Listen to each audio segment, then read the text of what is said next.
Ganito po yung itsura sa taas. Talagang nakaayos po yung mga isda. Ito po yung dalawang linya. Meron pa po sa pinakababa.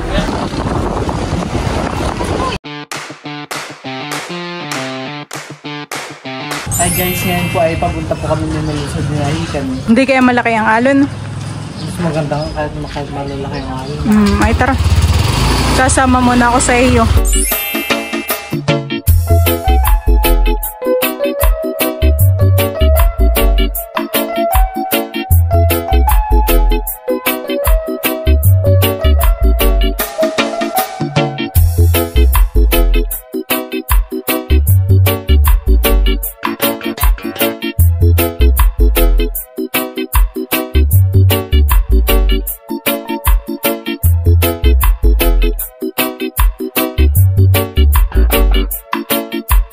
Ayan guys, at titignan po muna natin yung mga tinda dito, mga isda. Ito po ay merong mga huling mga una. Grabe yan, ilang kilo kaya. Umabot naman.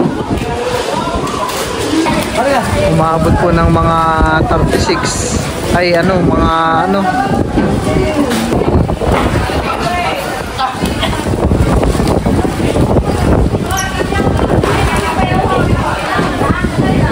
37.5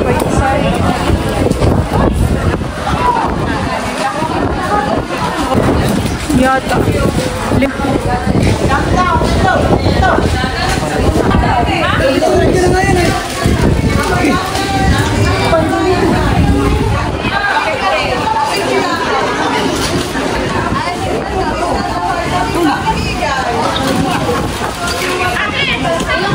Marami ngayong mga nahuhuling tunahan eh. Katatapos sila dito ng piyesta. Grabe, 3 malalaki. Ay, doon meron. Oh, parang grabe yan eh. Tingnan po natin yung isda.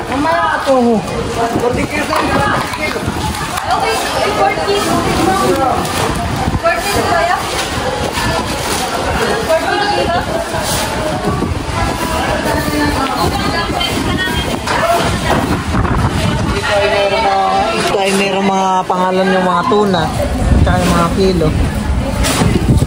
Tuna din ba ito? Oh, grabe yan eh. Pero parang mas malaki yung tinimbang nila kuya. Parang may sariwang pusit.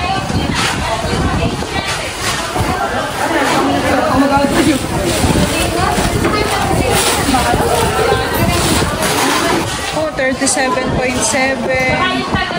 Parang pare-pares. May mga pangalan naman. 33. Hindi mas malaki itong dalawa. Saan kaya nila i-deliver yan eh? Parang di-deliver nila sa malaking fish port. Saan po kuya yung deliver po nun? Saan po yung di-deliver yan? Saan po, sa Manila po?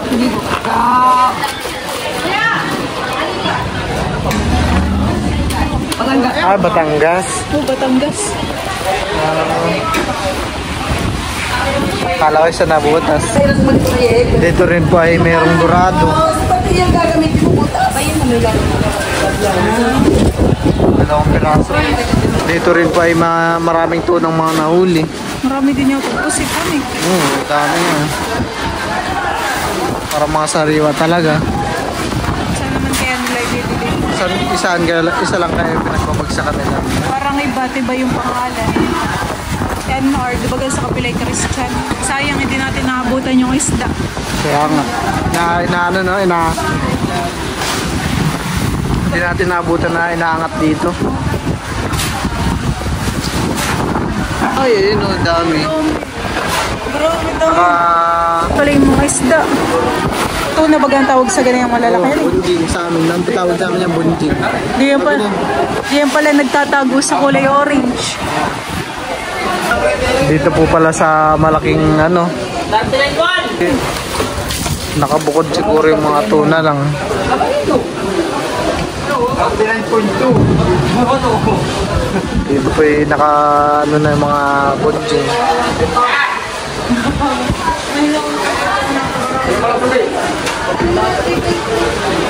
Ganyan din kami mag-deliver ng bunjing kay Busdong.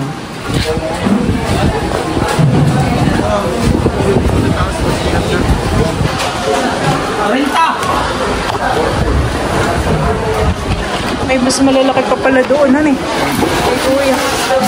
40 daw.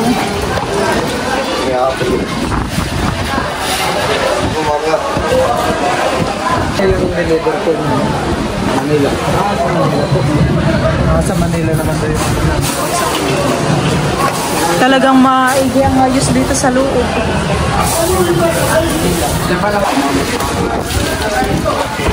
Oh, laki. Hoy, kilo. 7.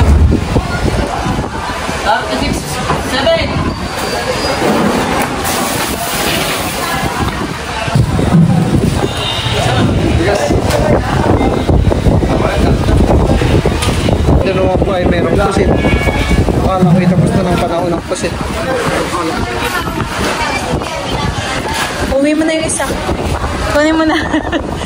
Pag nabuhat mo yun ah. Ito po yung lagayan nila ng mga tuna. Malaki.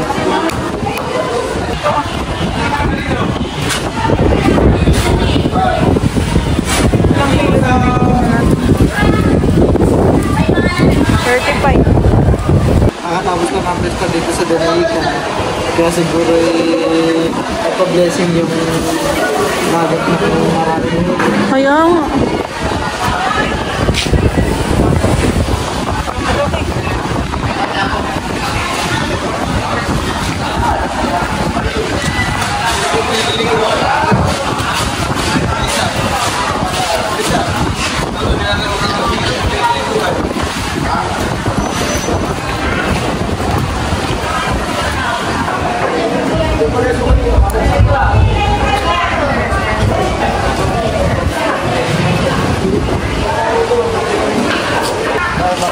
Baka kada bangkay marami silang nahuhuli. I-deliver na yata yan.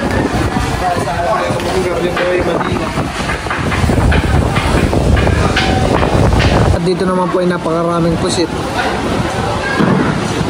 Mga plastic na po yan. Yan po ay siguro na kilo na. Ready to deliver na han eh. 60 kilo yan.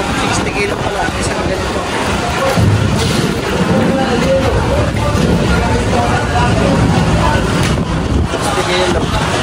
Dito rin po ay mayroong mga tuna. Sinasapinan po ng yelo. Parang ito ay malaki. Ilang kilo to? Malaki yan eh. Yung violet na tali. Malaki. Parang siguro nagtitinda. Parang isasakay na sa truck. Ito po ikakamada na po nila sa loob ng truck. At siguro ibibiyahe na rin po ngayon. Para iba-ibang kulay po ng tali dito. May mga yellow, violet, pula. Siguro po para di pumalito yung mga ano. Parang isang ganito.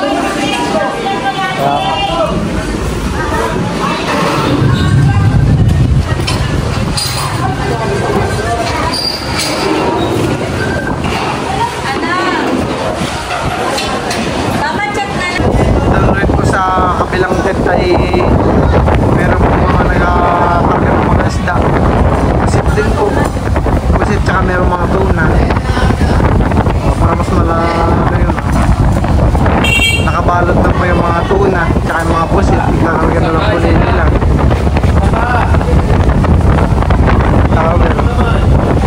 Yan po siguro yung nag-hangin. Malakas yung hangin. Nagkakarga sila po yan. Oh, lamig na yan. Parang lalahap sila. At nagkakarga sila ng ano. At ito po yung tsura sa taas. Ay kuya, pwede pong video lang po sa taas.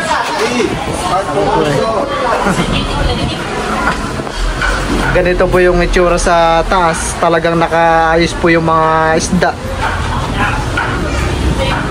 Hindi ko po alam kung ilang piraso ito. Oh, ganda.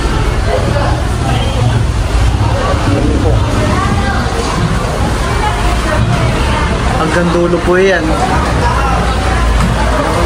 At eh po dalawang linya. Meron pa po sa pinakababa. Ano? Sila kuya po yung mga nag-aasapi ng yelo. Sasapinan po nila ng yelo para di po magasgasan yung mga isda. At maging stay na maging sariwa pa rin po. Kahit dumating na po sa Maynila. Ito po yung merong mga maliliit na tulingan, buro-buto. Garado.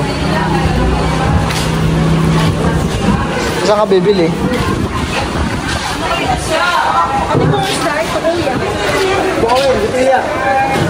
Para sunita.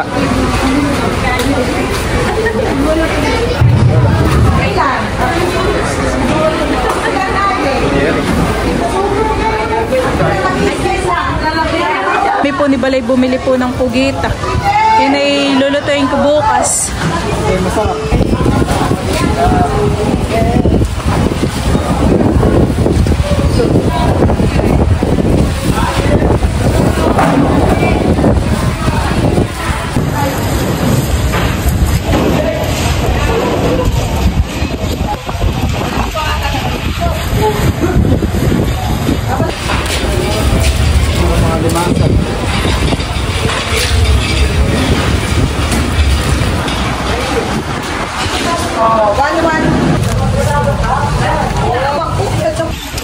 Mag-assemble ka muna. Gawa ng dumating na yung pamain mo, han eh. Nakahuli baga ng langis eh. Oo, pero di ko lang na po may mahuli dito. Lalakas ngayon ng alon.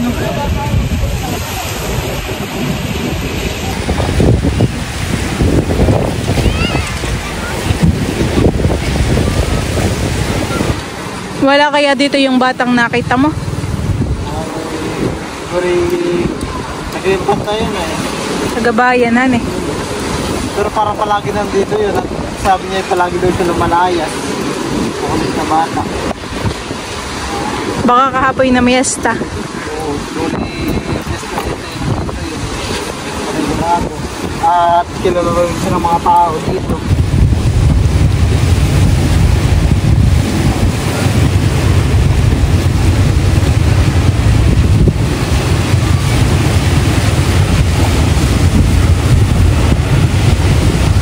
Ano kanyang pamaan yung gagamitin? Ito kaya yung nakahuli ng alangisi? Baka, pwede rin. Laki naman ng pamain mo, han eh. Patingin nga ako O yung ng... maliit. Pero maliit ito yung mga maliliit. Kapag yata malaki ang pamain, ay malaki din ang nahuhuli. Ito daw po yung pamain ni Bal nung nakahuli po siya ng langis sa palaisdaan.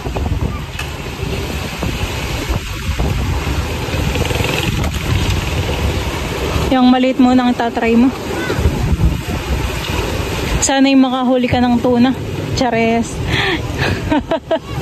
Tuna naman nun eh.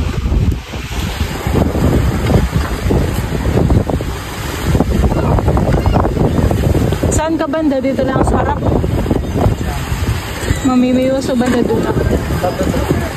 Para magaan yung pamain ko. Ano may mga bata? Samahan po muna natin si Balo sa kanyang pamimiwas. Nakakatakot naman ng alon, masyadong malakas. Oo, patlo. May huli na kayo? Oo, patlo. Patingin na, ay! Naabot po dito ang piyas ng ng alon, naabot. Patingin daw ng inyong huli. Wala kayong pamain.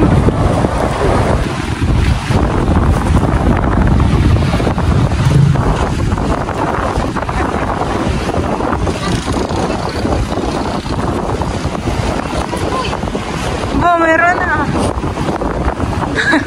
May huli na kayo? Wala pa. Ano ngayon yung pamain? Isda. Minsan na yung namimiwas kayo dito kayo may nahuhuli.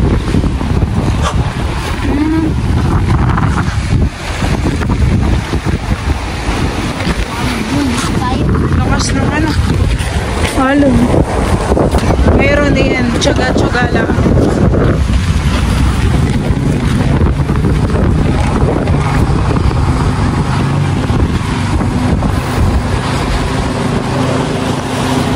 saan naabot eh yun. Malayuhan eh.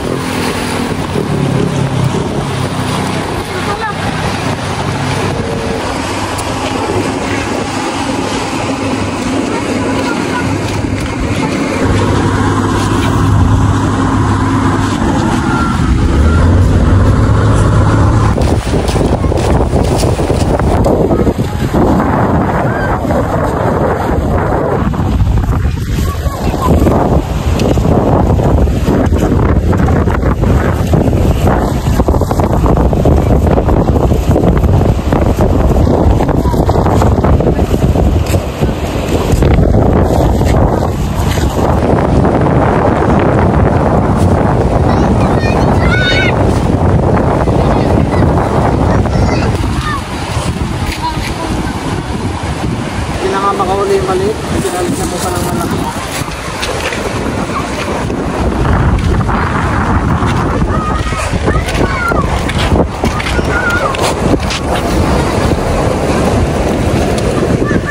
Parang naging saranggola na yung biwas mo sa lakas ng hangin. Hindi mo mababa at tumataas.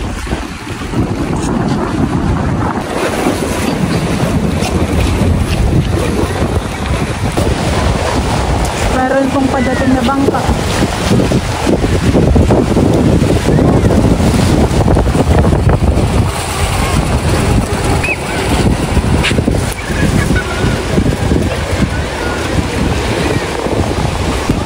Uy, yung kamiwas. Hintayin po natin si Bal na habang siya po'y namimiwas. Wala pa rin po kumikibit sa kanyang pamain.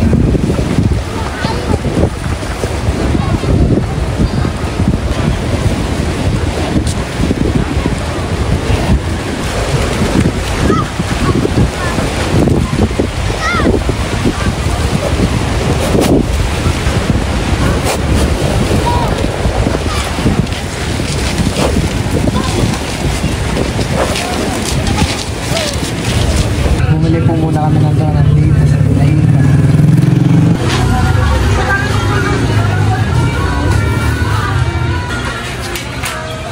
Si Teo naman ay tulog kanina nung pag-alis po namin ni Bal. Pinabantayan po muna namin kay Dro. Si Dro ay masipag mag-alaga kay Teo. Bantay. Magbantay.